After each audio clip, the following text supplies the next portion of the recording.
Hello students, welcome to Shweta Yadav Tutorials. Please like and subscribe my channel and hit bell icon for more updates.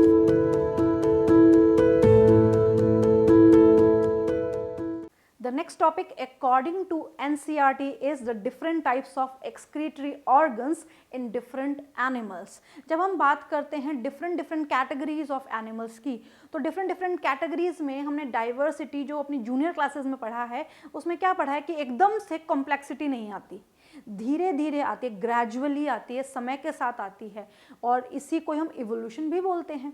तो जब evolutionary point of view से हम देखते हैं तो सबसे पहले हम देखते हैं कि ऑर्गेनिज्म बहुत ही सिंपल है, यानी कि सिंगल सेल्ड ऑर्गेनिजम्स हैं। फिर ऐसा भी देखा गया कि बहुत सारी सेल्स भी हैं, तो वहाँ पे बहुत सारी सेल हैं पर एक भी टिश्यू नहीं बना है, तो यहाँ पे सेलुलर ग्रेड बॉडी ऑर्गेनाइजेशन है, फिर टिश्यू ग्रेड बॉडी ऑर्गेनाइजेशन है, ऑर्गन ग्रेड है, ऑर्गन सिस्टम ग्रेड है, और इस तरीके से डिफरेंट ग्रेड होने की वजह से एक्सक्रीटरी ऑर्गन्स भी डिफरेंट हैं। तो उसी को ही हम एनसीईआरटी के अकॉर्डिंग इस चैप्टर में पढ़ेंगे, that is the excretory products and there elimination में।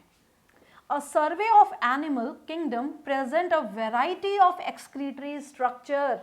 जब एनिमल्स पे सर्वे किया गया और ये देखा गया कि अलग अलग ग्रुप ऑफ ऑर्गेनिज्म में अलग अलग प्रकार का एक्सक्रीटरी स्ट्रक्चर है। In most of the invertebrates, जब डाइवर्सिटी पढ़ी जाती है, एनिमल किंगडम पढ़ा जाता है, तो उसमें दो मेन चीजें पढ़ी जाती है, इनवर्टिब्रेट्स एंड वर्टिब्रेट्स। तो यहाँ पे फिलहाल फोकस किया जा रहा है इनवर्टिब्रेट्स पे। These structures are simple tubular forms whereas the vertebrate have complex tubular organ called kidney. क्या बोल रहे हैं ये कि जब स्टडी की गई इवोल्यूशनरी पॉइंट ऑफ व्यू से देखा गया, तो क्या देखा गया कि जो लोअर एनिमल्स हैं उसमें सिंपल ट्यूब्यूलर स्ट्रक्चर है, बट जैसे जैसे कॉम्प्लेक्सिटी बढ़ती गई तो कॉम्प्लेक्स ट्यूब्यूलर ऑर्गन जैसे किडनी जैसे ऑर्गन्स डेवलप हुए। Some of these structures are mentioned here. इसमें से कुछ स्ट्रक्चर को यहाँ पे मेंशन किया गया है। प्रोटोनेफ्रिडिया और फ्लेम सेल। इससे पहले अगर हम बात करें तो कुछ ऐसे ऑर्गेनिजम्स की भी बात करेंगे जो इनसे भी पहले आए थे, जैसे protozoa and porifera. Protozoa, porifera and poriferan किस में आते हैं? स्पॉन्जेस में। पॉरीफेरा में कौन आता है? स्पॉन्जेस आती हैं, एंड सीलियंट्रेटा।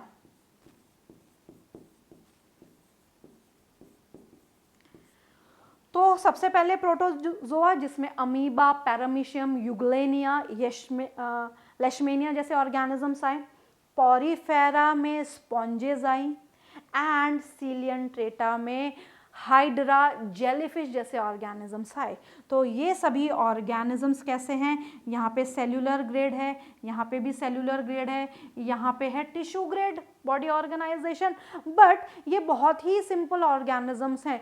तो ये अपना वेस्ट जर्नल बॉडी सरफेस से एक्सक्रीट करते हैं, जर्नल बॉडी सरफेस से एक्सक्रीट करते हैं थ्रू सिंपल डिफ्यूजन।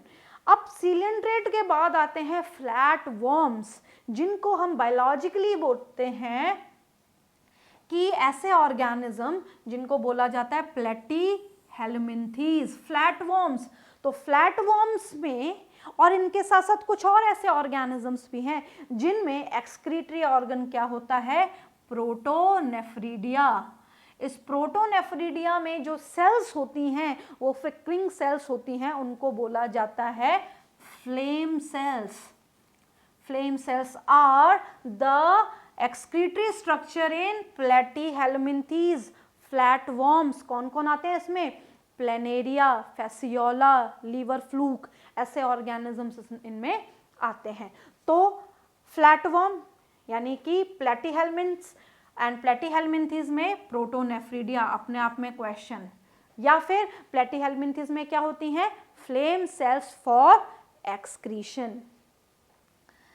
इसी के साथ साथ कुछ रोटिफर्स में भी प्रोटोनेफ्रीडिया होता है, कुछ एनेलिडा में भी प्रोटोनेफ्रीडिया होता है, एंड सिफेलोकॉर्डेटा में भी प्रोटोनेफ्रीडिया होता है। सिफेलोकॉर्डेटा का यहाँ पे एग्जाम्पल है amphioxus.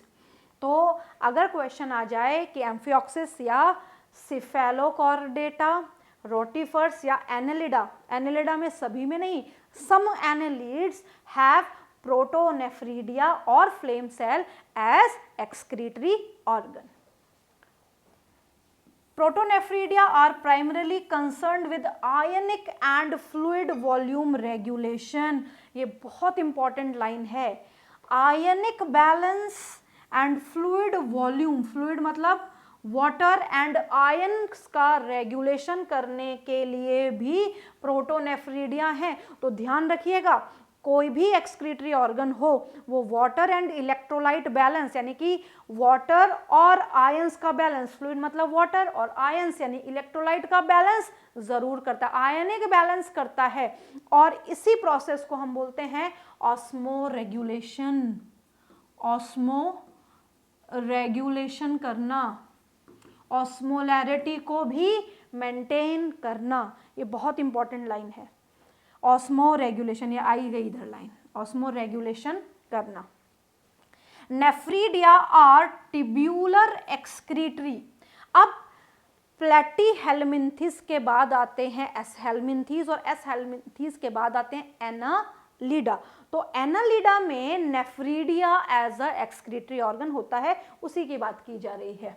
So nephridia are the tubular excretory structure of earthworm and other annelid. तो अर्थवॉर्म और अदर एनेलिड, यहाँ पे ध्यान रखने वाली बात यह है कि कुछ एनेलिड में प्रोटोनेफ्रीडिया भी होता है, क्योंकि जब इवोल्यूशन हुआ है तो एकदम से ऑर्गेनिज्म ऊपर से नहीं आए हैं, एक ग्रुप ऑफ ऑर्गेनिज्म से ही दूसरा ग्रुप बना है। कि नॉर्मल हम क्या बोलते हैं, speciation. What is speciation? The process of formation of new species from pre existing species.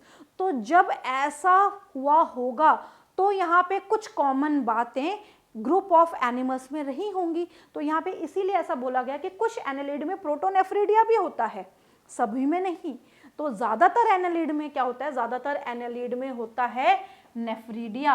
और एनेलिड का एग्जाम्पल है अर्थवॉर्म, लीच, नेरिस एक्सेट्रा। ये सभी ऑर्गेनिज्म किस में आते हैं, एनालिडा में आते हैं। सेगमेंटेड जो वॉर्म्स होते हैं वो एनालिड्स हैं। Nephridia help to remove nitrogenous waste and maintain a fluid ionic balance। फिर से वही बात आ गई, जो भी एक्सक्रीटरी ऑर्गन होगा वो केवल नाइट्रोजनस वेस्ट ही नहीं रिमूव करेगा, वो वाटर और आयनिक बैलेंस भी, फ्लूइड एंड आयनिक बैलेंस यानी कि ऑस्मो रेगुलेशन भी करेगा। ये उसका मेन या प्राइमरी रोल होगा। जो भी एक्सक्रीटरी ऑर्गन है उसके दो रोल होंगे, एक ऑस्मोलैरिटी को मेंटेन करना यानी कि ऑस्मो रेगुलेशन करना, और दूसरा नाइट्रोजनस वेस्ट को एलिमिनेट करना। इसके बाद जो आते हैं एनालिडा के बाद में आते हैं एर्थ्रोपोडा।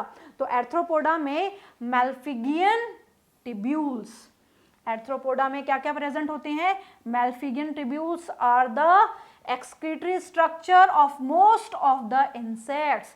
इंसेक्ट्स में क्या प्रेजेंट है, मेल्फिगियन टिब्यूल। इंसेक्ट्स में जैसे कॉकरोच, कॉकरोच में क्या प्रेजेंट है, मेल्फिगियन टिब्यूल।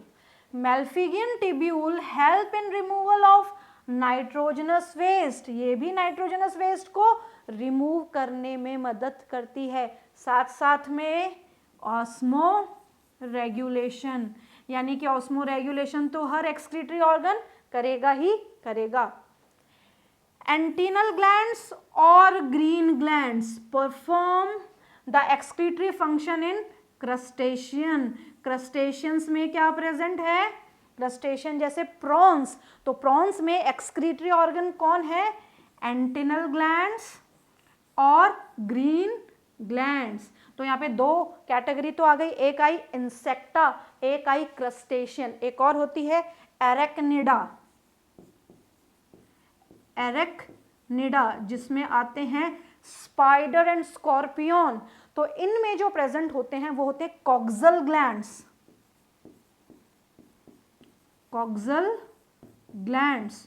तो अगर क्वेश्चन आ जाए कि जो सबसे बड़ा ग्रुप है एनिमल का जिसमें आती एर्थ्रोपोडा, एर्थ्रोपोडा जो है वो इनवर्टिब्रेट्स में सबसे बड़ा है, तो उसमें इतने सारे ऑर्गेनिजम्स हैं तो उनमें एक्सक्रीटरी ऑर्गन भी अलग अलग हैं। किसी में कॉक्सल ग्लैंड्स हैं, किसी में ग्रीन ग्लैंड्स हैं और किसी में मेल्फिगियन टिब्यूल्स हैं। नेक्स्ट हम बात करेंगे कि इनके अलावा जितने भी वर्टिब्रेट्स हैं, तो वर्टिब्रेट्स में जैसे आते हैं fishes, amphibians, reptiles, aves and mammals. इन सभी में जो मेन एक्सक्रीटरी ऑर्गन है वो है किडनी, और जो किडनी है वो केवल नाइट्रोजनस वेस्ट ही रिमूव नहीं करती है, वो ऑस्मो रेगुलेशन भी करती है। सो नेक्स्ट क्लास में हम या नेक्स्ट वीडियो में हम पढ़ेंगे ह्यूमन एक्सक्रीटरी सिस्टम के बारे में अकॉर्डिंग टू एनसीईआरटी।